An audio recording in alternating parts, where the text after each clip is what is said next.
उपमुख्यमंत्री एकनाथ शिंदे यांच्यासोबत भेट घडवून देण्याचं आमिष दाखवत एका महिलेवर अत्याचार झाल्याचा आरोप समोर आला आहे।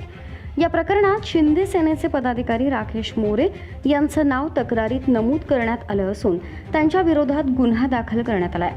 पोलिसांकडून मिळालेल्या माहितीनुसार आणि पीडित महिलेच्या तक्रारीनुसार आरोपीनं उपमुख्यमंत्री एकनाथ शिंदे यांची भेट घडवून देतो असं सांगून महिलेला विश्वासात घेतलं। त्यानंतर तिला गाडीत बसवून भिवंडी ग्रामीण भागातील एका लॉजवर नेण्यात आलं। तिथं तिच्यावर जबरदस्ती करण्यात आल्याचा आरोप तिनं आपल्या तक्रारीत केलाय। पीडित महिलेनं दिलेल्या निवेदनात म्हटलेलं आहे की ते म्हणाले, शिंदे साहेबांना भेटायला घेऊन जातो। गाडीत मला काहीतरी प्यायला दिलं, त्यात काय मिसळलं होतं माहीत नाही। अजूनही माझं डोकं दुखतंय। मी पोलिसांकडे तक्रार करत आहे, पण माझी तक्रार घेतली जात नाहीये। मला न्याय मिळाला पाहिजे।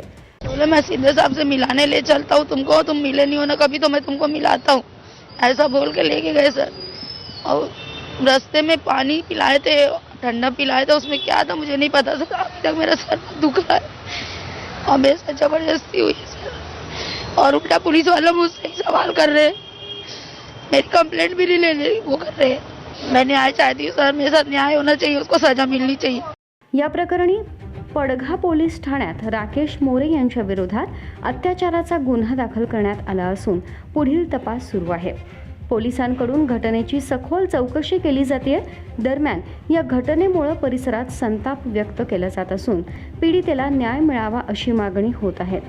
संबंधित पदाधिकाऱ्यावर गंभीर आरोप झाल्यानं पक्षाकडून स्पष्टीकरण मागवले जाईल का, तसंच चौकशी पूर्ण होईपर्यंत त्यांना पदावरून दूर केलं जाईल का, याबाबत चर्चा सुरू आहे।